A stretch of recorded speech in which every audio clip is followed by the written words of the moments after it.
the amazing stories behind being an entrepreneur. So thank you, Surabhi, for inviting me here. So I think for me, entrepreneur was a logical choice. I belong to a typical Marwadi business family, so that's what I've seen in the family, and I think right from early age, that's what I wanted to be. So not much of a choice, I would say.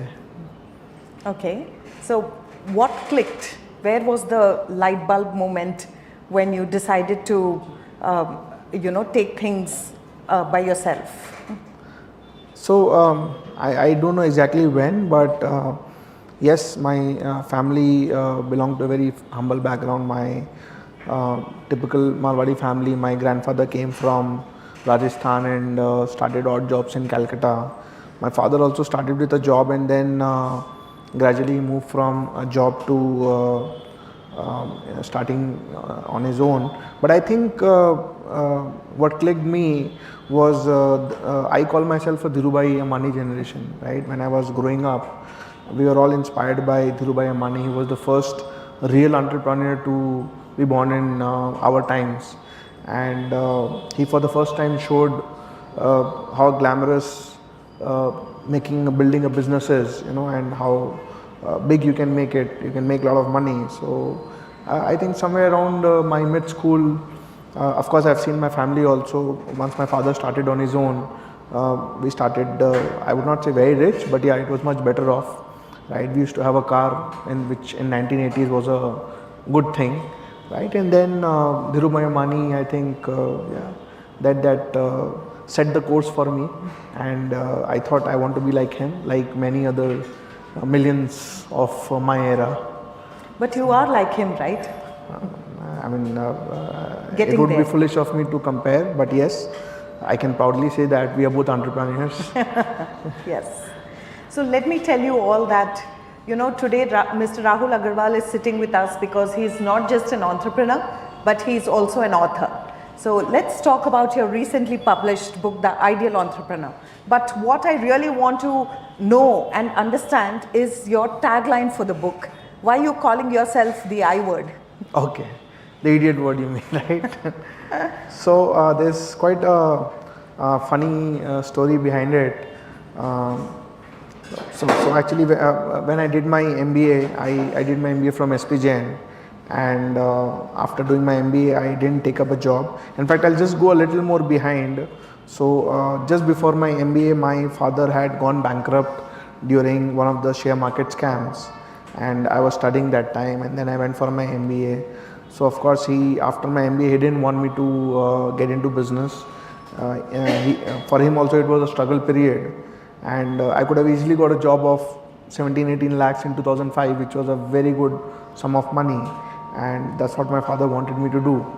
But I decided, but I already had that entrepreneurial bug, and I decided I'll start my own business. And I had some exposure to insurance during my college days, so I decided to get into insurance. He was anyways pissed off with me that one, I was not taking a job, and then second, I wanted to start an insurance business. Now, insurance was not considered a very good profession, especially in Marwadis. No, I think anyway, right? I think at least everyone here will agree with me that when someone tries to come and sell an insurance with you, you are already judging the person. Yes, somehow it does not carry very positive connotations. So he was all the more unhappy that I'm selling insurance after doing an MBA. So finally, when I started, of course, I didn't listen to him, and I started, and so he gave me a small cabin beside his chamber. So every time one of his friends would come to visit him, he will invite me to his chamber, and he would introduce me that he's my son Rahul and ye gadha hai. So gadha was term for idiot, right? That MBA करके ये insurance बेच रहा है. And his friends would very innocently ask me कि बेटा तुमको job नहीं मिला, right? Because after SPG and insurance, who will come and sell insurance? Yeah. Even today, people don't want to come to insurance, right? Yeah. So that's the story behind it. And when Shah Rukh Khan came with this movie that my name is Khan and I'm not a terrorist. So normally when I give presentation, my name is Rahul and I'm not an idiot. So, so that's the story behind the idiot thing. So, But there's another reason of putting this idiot is that I want to tell every Indian that anyone can make a 300 crore company, right? If you are willing to work hard and if you have the basic knowledge, anyone can make a 300 crore company in India. So I must say I now understand the meaning behind the tagline, the sarcasm and the wit that you put in there. So I don't think anybody would agree that an idiot, would build a 300 crore business. And it's amazing. Congratulations. Thank you so much. So, but tell us why insurance? Okay. So, so again, this goes back to my school. I think sometime in class 7, 8, I had decided that I wanted to go abroad for my MBA. We have heard, so it was like late 90s and there was not much awareness about MBA, but yes, MBA was considered to be, the course for any entrepreneur. And I thought I'll go do some Harvard or Stanford and do a business management course.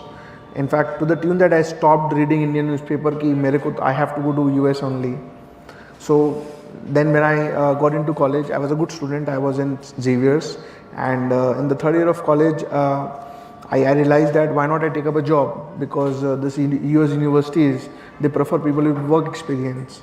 So we had very limited knowledge about all these things.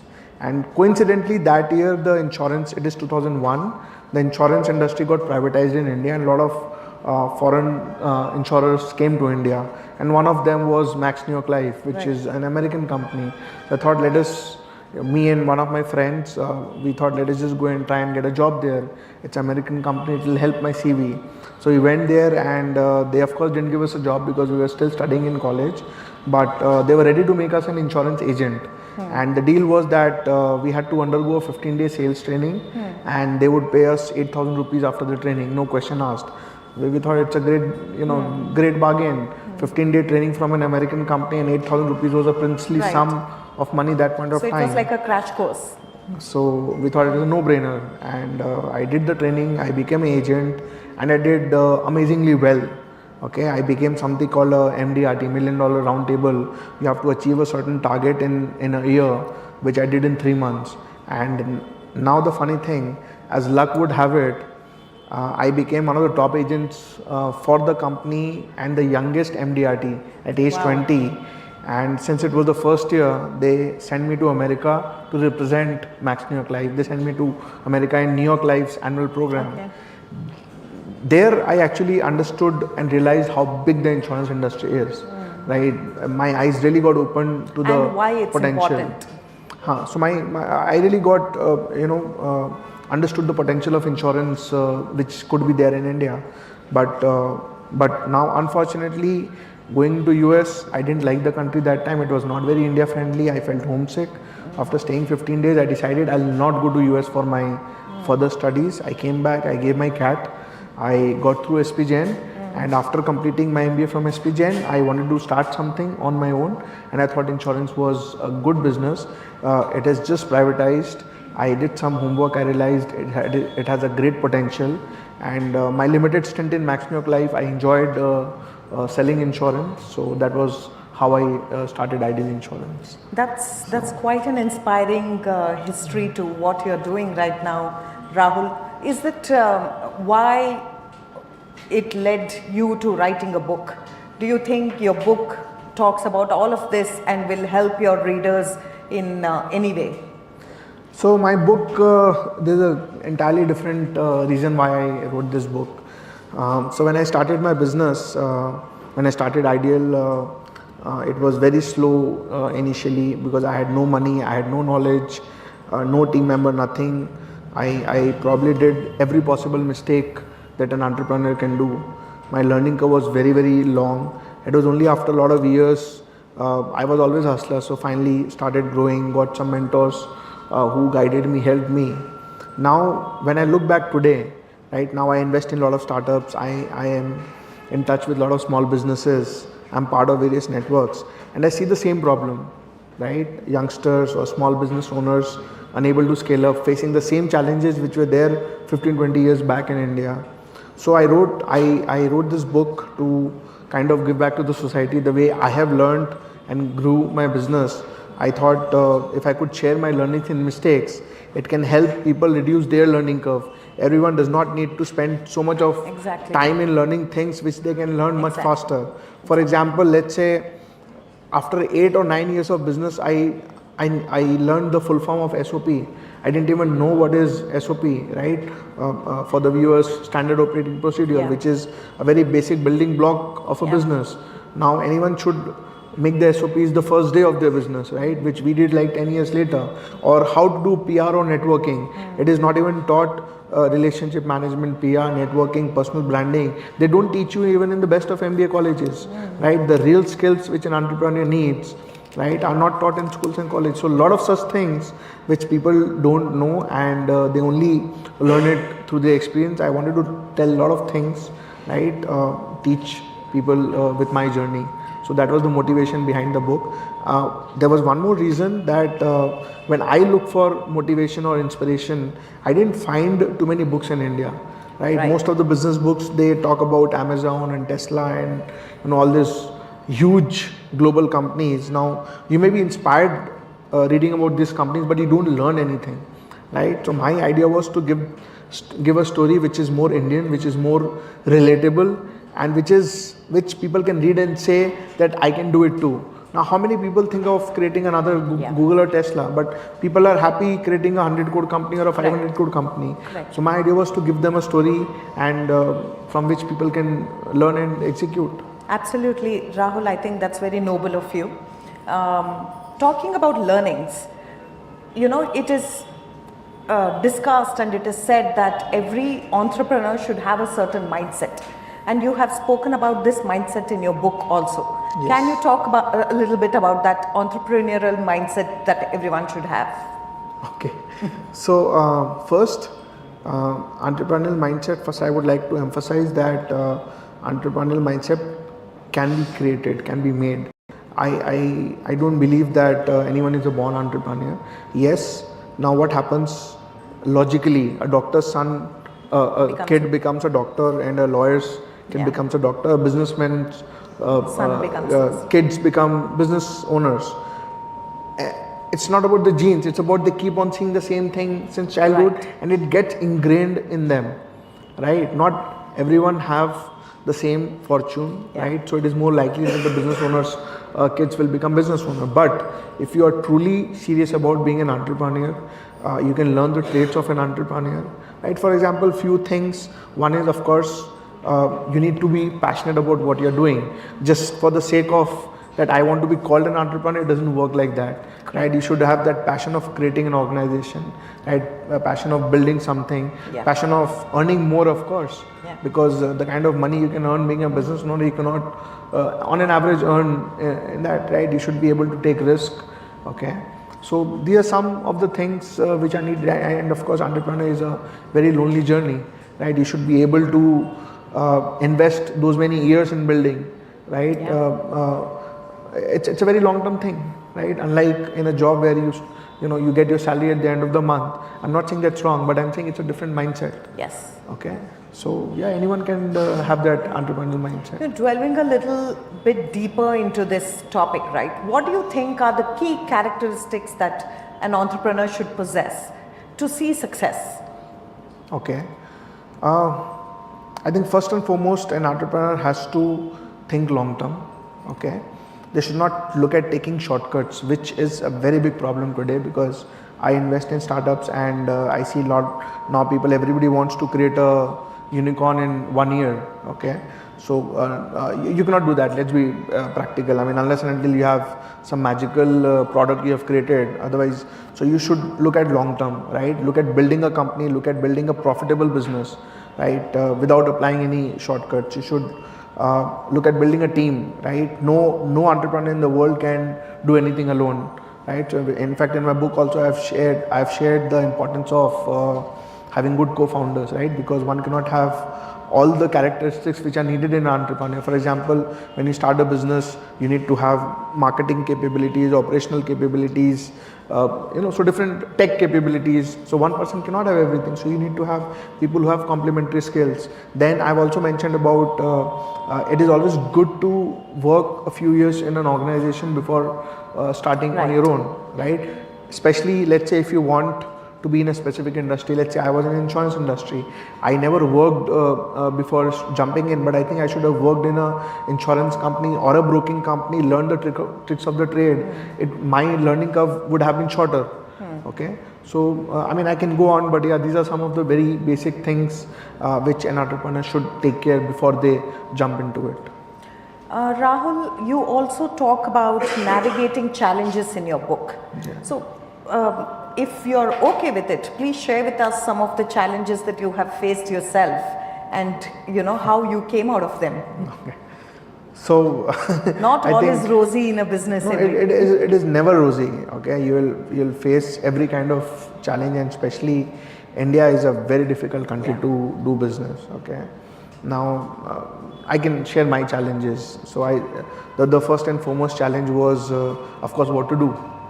Right, when you so I also had my share of you don't get on the first day that this is exactly what you want to do. In fact, when I was in college, I created a shampoo for a car wash, right? I toyed with that idea, toyed with many ideas, and finally I settled down on insurance. Okay, that no, I want to get into insurance. The first is doing something which really excites you, right? But so you have to choose the industry right. Industry which has potential and which you would love doing. Okay, so the first challenge is that. Second challenge is funding, which is always a problem. So while I was graduating my college, fortunately now funding is much more available than it was 15 years back. Right now people are much more forthcoming in investing in seed companies or small companies, but funding is always a challenge, and one must always have at least 1 to 2 years of funding before they start. Otherwise, I've seen too many people starting without money. They think that they will start and they will generate revenues, but ultimately they don't land up anywhere. So it's always important to have some good cash which can sustain you for a little while. Okay.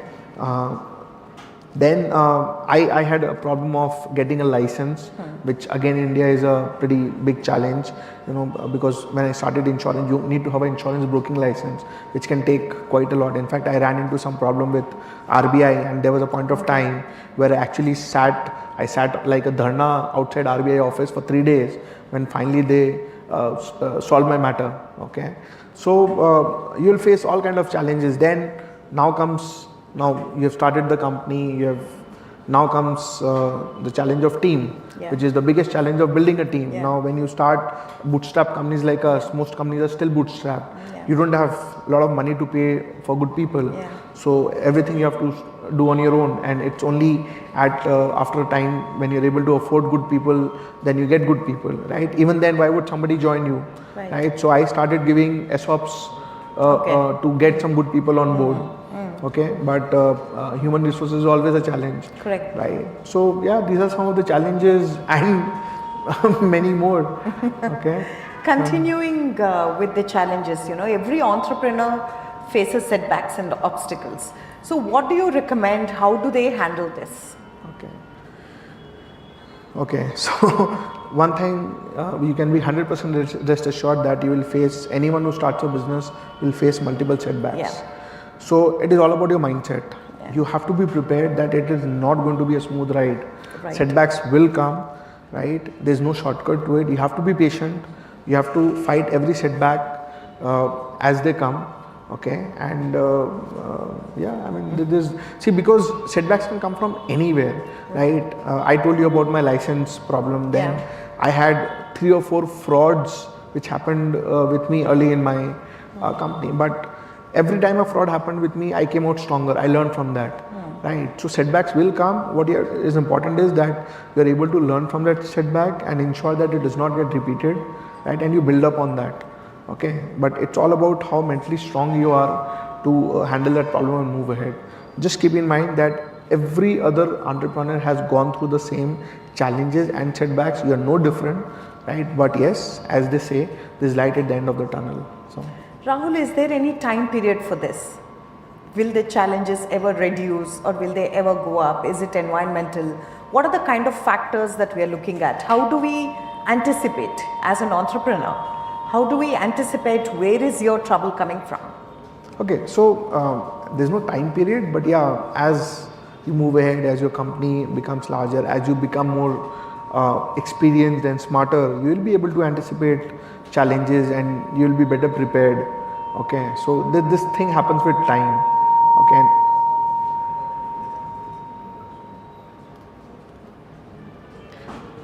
Yeah, so with time you just keep on getting smarter.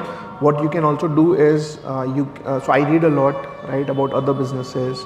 I read a lot about business articles. I keep a lot of management books, so you can keep on upgrading yourself so that you're always better prepared. Okay, or let's say you read more about what's happening in your industry, you try to see where the industry is going, so you have to do some homework if you really want to preempt challenges. But with time, they, of course, the intensity, the magnitude of the setbacks will keep on reducing. But then India is a country and you never know, you can be hit by some government regulation, right? So one can never be sure. Yes, absolutely. You have set up quite a successful insurance business. So what are the strategies and tactics that you put into making this a successful business, and how are you improvising on them? Okay. So when I started, so when I was, let me again go back to my MBA days. So when I was doing my MBA, I was not very serious about it. I was not enjoying it. So I just completed for the sake of completing. But when I actually started Ideal Insurance, that was the time I again went back to my MBA books, especially Kotler, right, to learn more about marketing, right.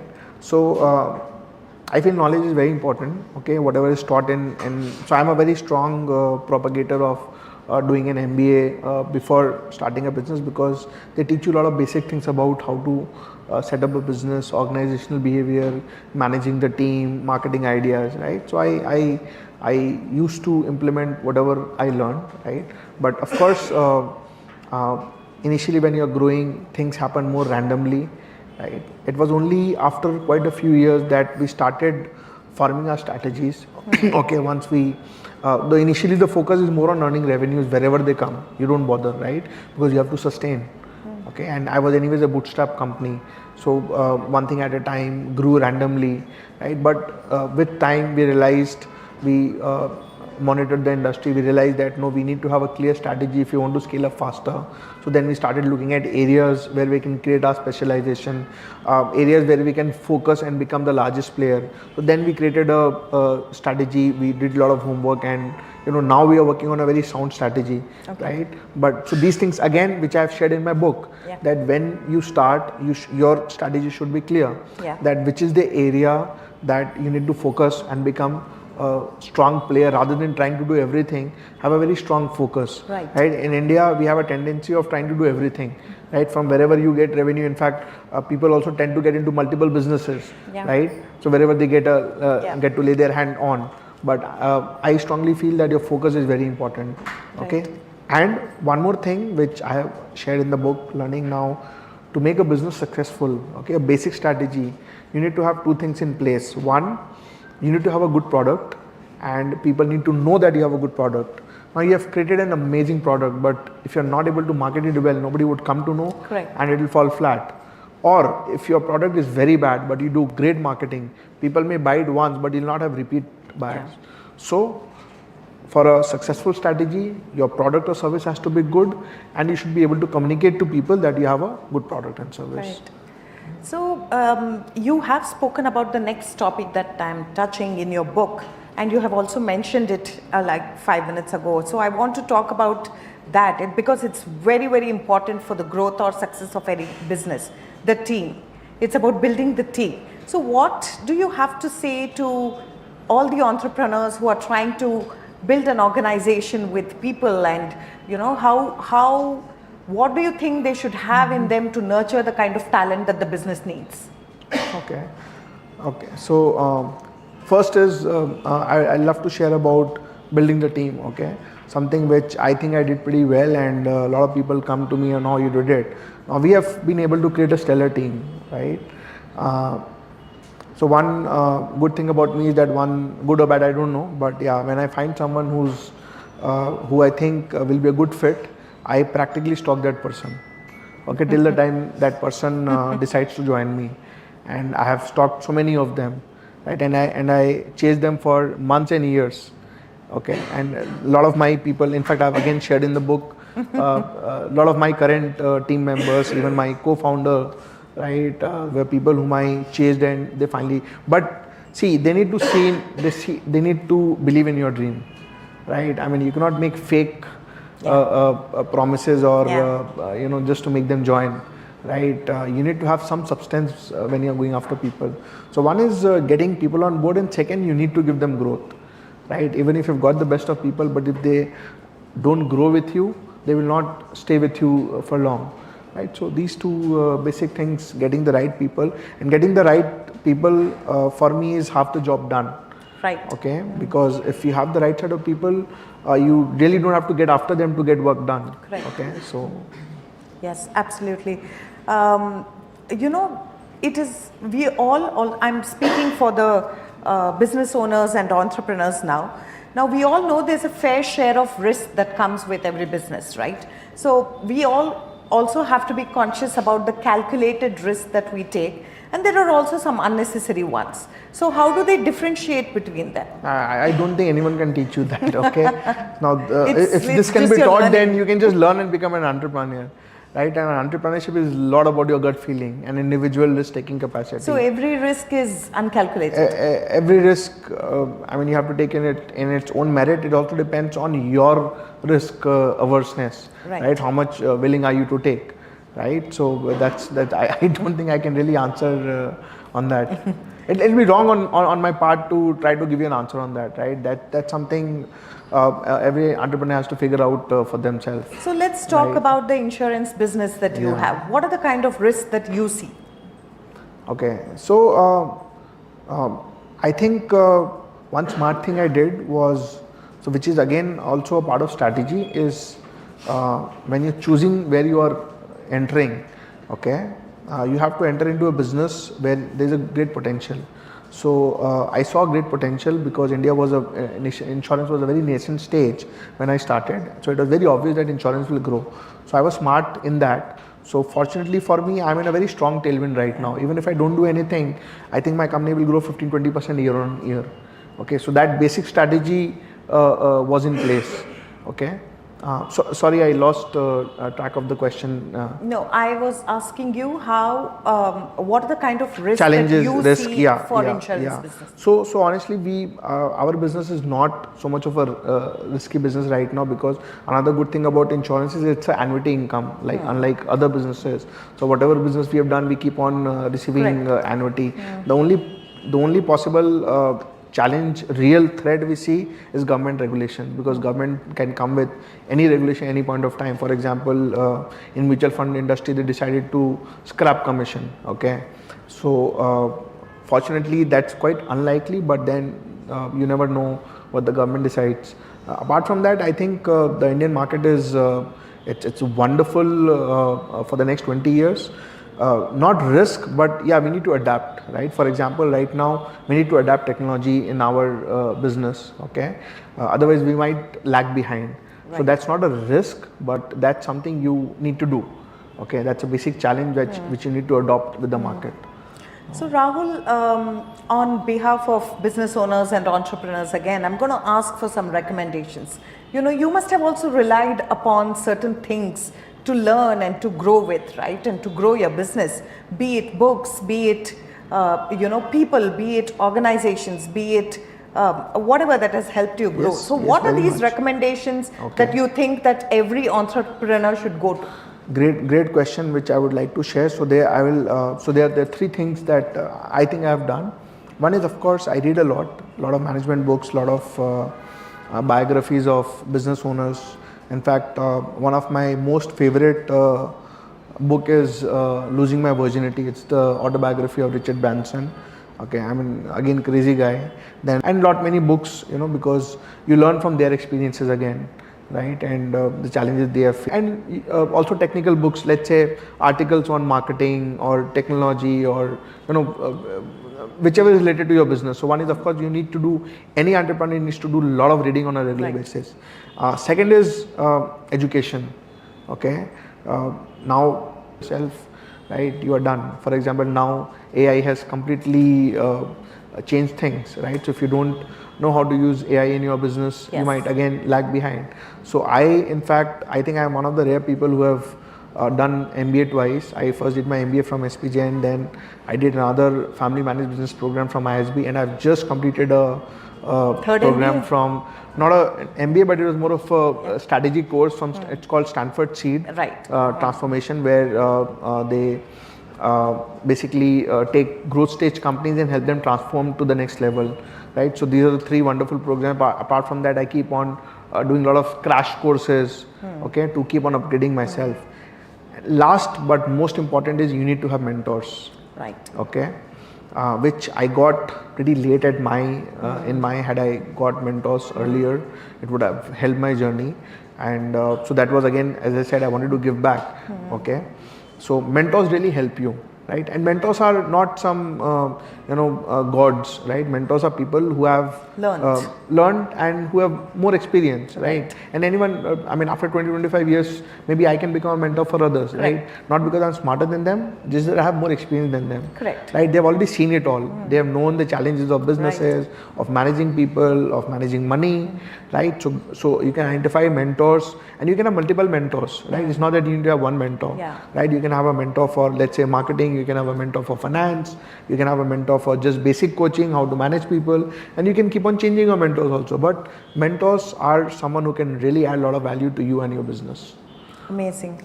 So I recommend all of you to go find your mentor. How do people find mentors? How do they identify their mentors? So you can have mentors anywhere. You can have somebody in your family whom you respect, or in the professional circles, or you can also now social media, you can reach out to anyone on LinkedIn and randomly write that, hey, I want to spend some time with you and learn from you. And it serves the ego of people, and I know. And you now, get to learn from and now them. I think especially, at least the startup founders, this new generation, they are pretty open to help others. Okay, so there are a lot of ways to get good mentors. So now is the most interesting part of this chat show. We are going to be reading from your book. Okay. Maybe one paragraph or one page, whatever you want to do. You will be reading it. Okay. And you will also tell us why you chose that part and what you're trying to tell the readers there. Okay. Can we have the book, please? Yeah. Okay.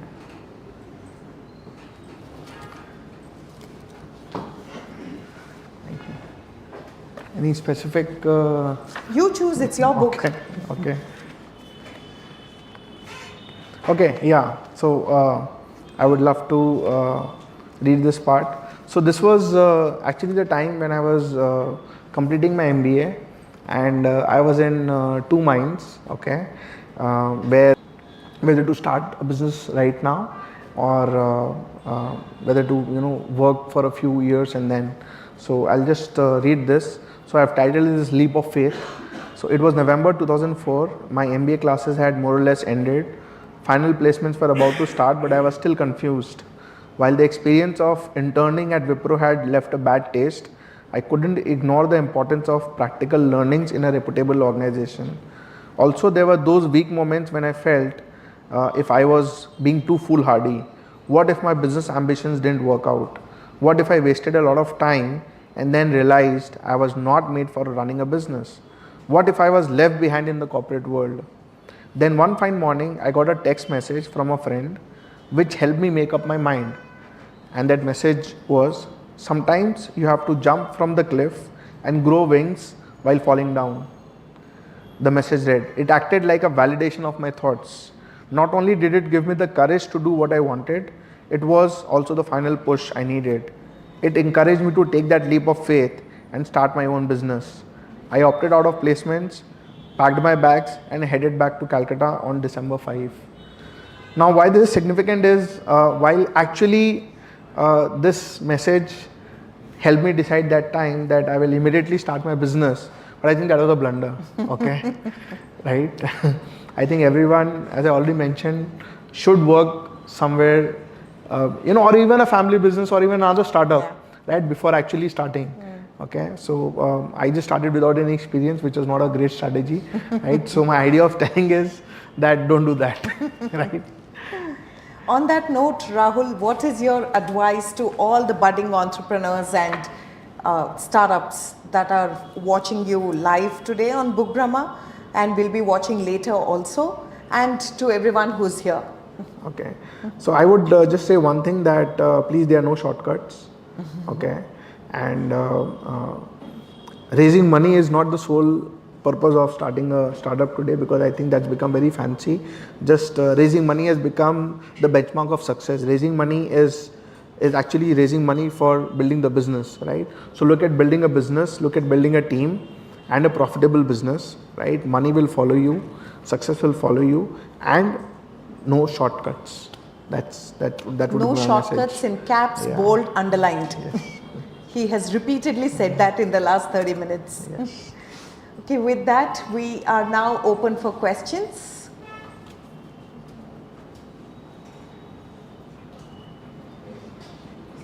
Yes, please.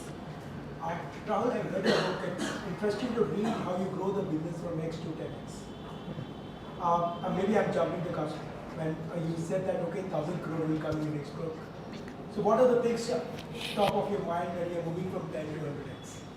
Okay. You want to repeat the question, or? Yeah. Can Deepak. you please repeat the question? And can you also tell us your name, please?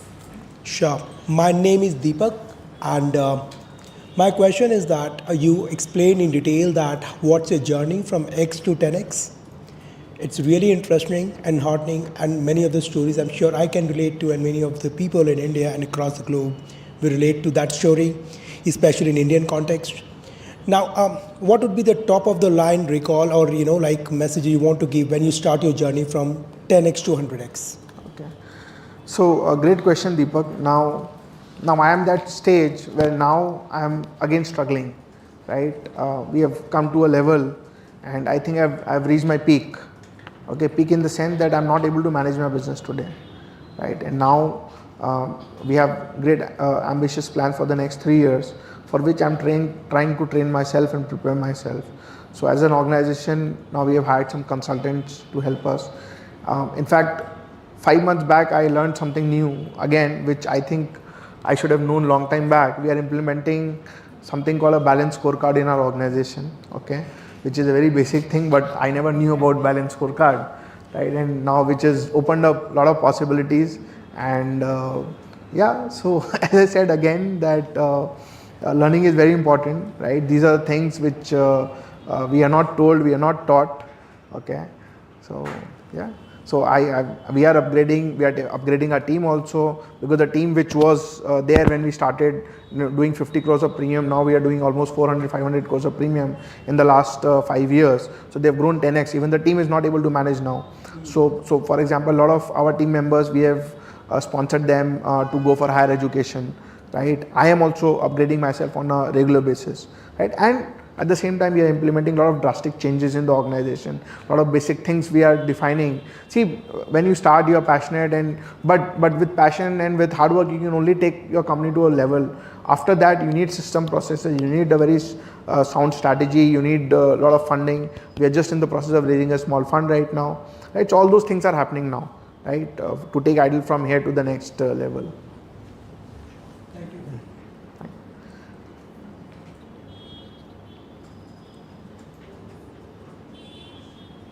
Any questions?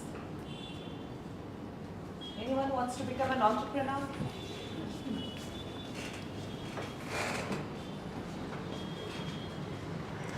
Hi, I'm Brinda.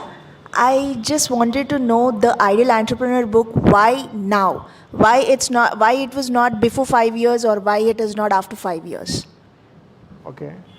So I have been wanting to write, okay, but it was no point writing if I have not built up something credible.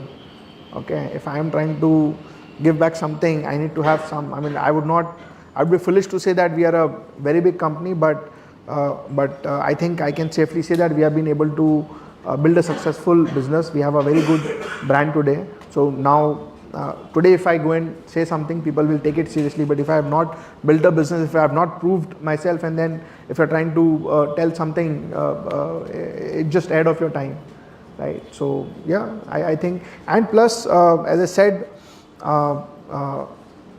I felt I had a compelling story. A lot of people have told me, because another interesting thing is we have been able to build a brand in a very difficult industry. Now 500 crore is not a very big business in India. Now every lane you will find people doing a 500 crore business, but to do that in insurance is a very difficult thing. Insurance is a very competitive business, and still it's in a very nascent stage, right? So yeah, and in last 3 years we have grown phenomenally, and I just felt it was the right time now.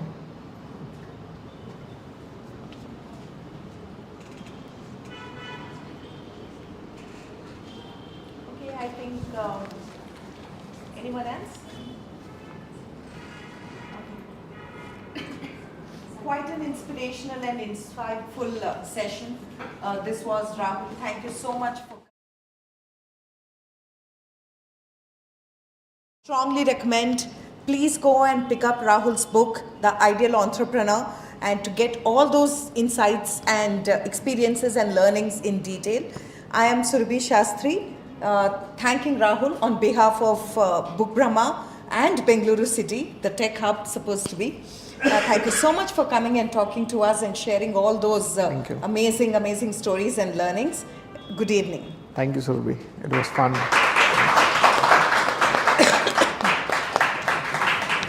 Hope it went